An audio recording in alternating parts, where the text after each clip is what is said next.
Hey, I'm Josh. I bought Raycons so that you don't have to. I think at this point we've all been endlessly marketed these things from basically every YouTube channel that ever existed. And I was kind of curious, do these actually suck? And is it all just marketing fluff, or is there an actual gem underneath all of that? Also figured while I'm doing this, I might as well use a link to one of my favorite creators who is sponsored by these guys, help support them a little bit.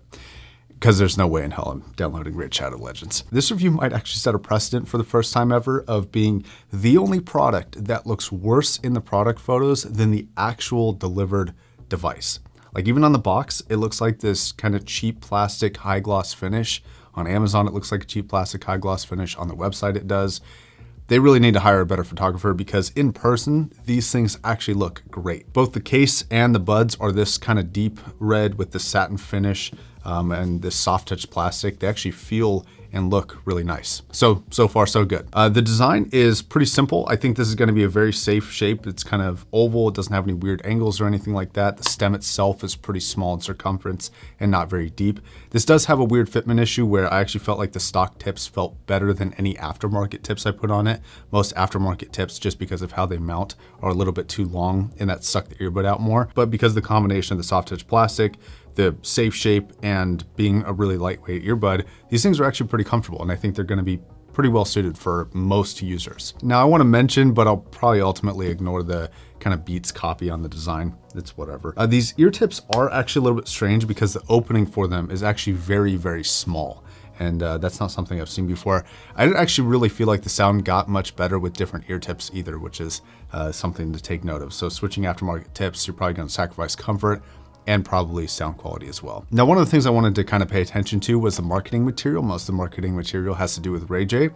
On the box, it's actually completely devoid of any mention of him, which is kind of cool to see. And instead, they just market kind of the use case of this thing being a little bit water resistant, made for outdoor and indoor use, etc., etc. Okay, so far, price and features, battery life, connectivity, it all seems to be pretty well functioning. And I'm actually fairly impressed with this aspect of it. I feel like it's well built. I feel like the functions work well. Now the sound is much less impressive, unfortunately. This is where this starts to really kind of take a back step, I think. Now overall, this is quite V-shaped, which I typically wouldn't actually mind, but the treble side of the V-shape lands right in the S&T range around 5 to 10 kilohertz. And this ultimately creates sort of a shrill and harsh vocal experience. But on top of that, it's seemingly absent of most other treble frequencies after that. So you get a pretty dark experience on the top end, not a lot of clarity or detail or kind of room information up there, but you get this extra presence in the S and the T range of the vocal response.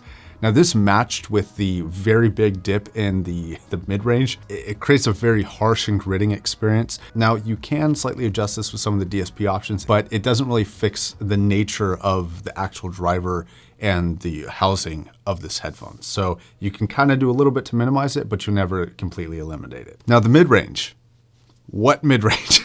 It's real recessed, like it's real bad.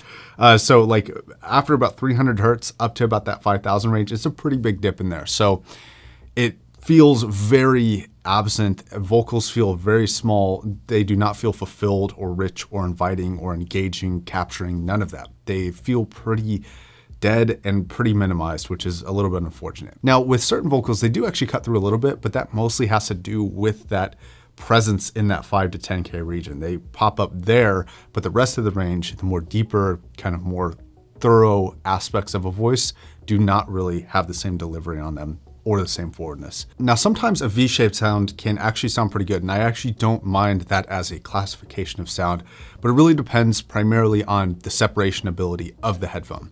So if it has really good separation between the foreground and the background instruments, I don't mind a V-shape because you still get this isolation of the vocalist and you can still really appreciate sort of a higher top end and a really strong low end. And I think on certain headphones, it can actually sound really, really good. One of the headphones that I'm gonna bring up here and suggest for sound quality is the Moondrop Aria. That's a little bit of a V-shaped headphone, but it has that separation factor. So even though the mid-range on a frequency response is pretty recessed, the delivery of that vocalist is still really, really excellent. But the Raycons lack one thing, and that's depth to the soundstage. So they don't sell that effect of separation very well. And the soundstage is actually pretty one-dimensional. It doesn't have a lot of 3D capability to the sound quality. So what ends up happening is the vocals just seem recessed without seeming like they're just part of the soundstage like a lot of V-shaped headphones can sound like. Now for the cost and more importantly, the classification of the headphone being a wireless earbud, the bass is pretty good. It hits pretty low. It has no problem hitting down to 20, 30 hertz at all. It has excellent punch, and unlike what typically happens with strong bass performing earbuds, I don't sense a lot of bloom in sort of the mid bass on this headphone. So it's got a pretty clean bass response. It's actually pretty impressive.